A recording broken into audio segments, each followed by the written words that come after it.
तो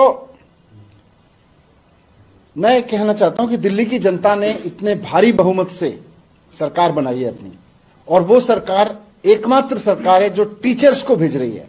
मंत्री घूमते रहते हैं, अफसर घूमते रहते हैं, पहली ऐसी सरकार है देश के इतिहास में जो टीचर्स को विदेशों में दुनिया की सबसे बढ़िया ट्रेनिंग पे भेज रही है।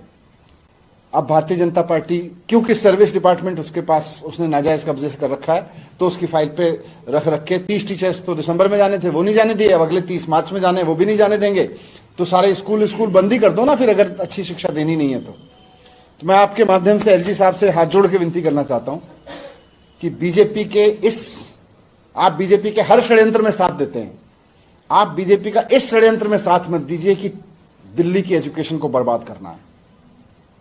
आपने हमेशा एलजी ऑफिस का दुरुपयोग किया है, आपने असंवैधानिक रूप से हर काम में अड़चन अड़ाई है, लेकिन मैं उनसे रिक्वेस्ट करना चाहता हूं कि ये जो काम है शिक्षा का, ये बहुत पवित्र काम है, इसमें मत टांग अड़ाइए। यही मैं कहना चाहता हूं।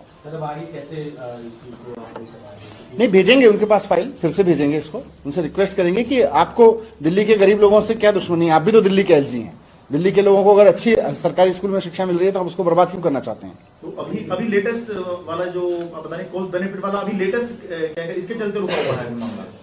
मना एक तरह से मना ही है ना कि आप इसका कॉस्ट बेनिफिट एनालिसिस कराइए और देश में ही देखिए, देश में करा लीजिए। इसमें मैं पढ़ के सुना देता हूं जो एलजी साहब ने लिख के दिया अभी लेटेस्ट।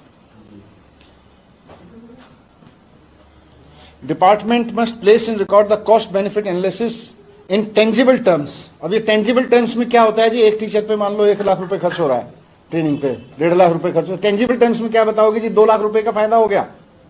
दूसरा, to ensure optimum utilization of resources it is essential to examine and identify similarly place train in programs in the institutes of excellence within the country. आप देश में ही इंस्टीट्यूट ढूंढ के उसमें ट्रेनिंग करा लीजिए। तो ये तो एक तरह से मना करने वाली बात है ना।